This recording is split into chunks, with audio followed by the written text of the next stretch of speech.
আসসালামু আলাইকুম সবাইকে, welcome to my channel Mahas daily vlog. তো আশা করি সবাই অনেক ভালো আছেন। আজকে আমি আপনাদের জন্য আমার আম্মুর হাতের মজার আস্ত ইলিশ ভুনার রেসিপি নিয়ে আসছি। তো প্রথমেই আমি কড়াইয়ের মধ্যে পরিমাণ মতো পেঁয়াজ কুচি নিয়ে নিয়েছি, তার মধ্যে আমি সরিষার তেল দিয়ে দিলাম।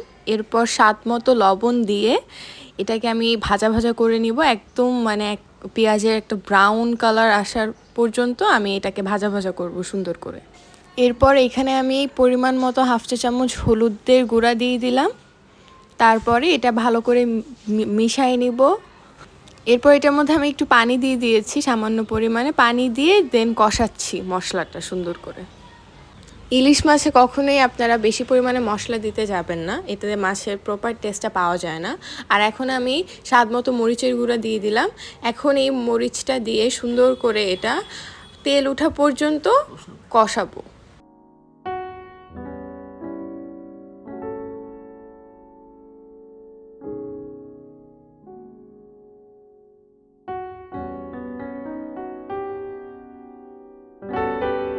আমার মশলা কষানো শেষ, এখন আমি এই মাছটা ঝোলে দিয়ে দিব।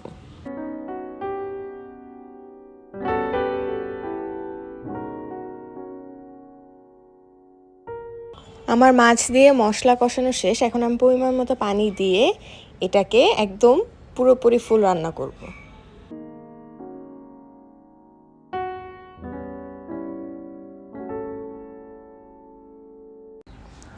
আমার মাছটা ওই কড়াইটাতে ছোট হচ্ছিল, তাই কড়াইটা এক্সচেঞ্জ করে বড় কড়াই নিলাম, নাহলে মাছটা ভেঙে যেতে পারে।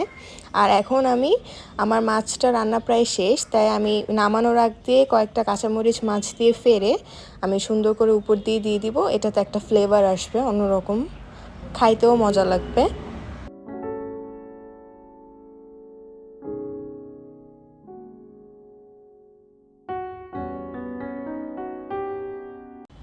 এই যে আমার মাছের ফাইনাল লুক, এটা আমার মাছ রান্না শেষ।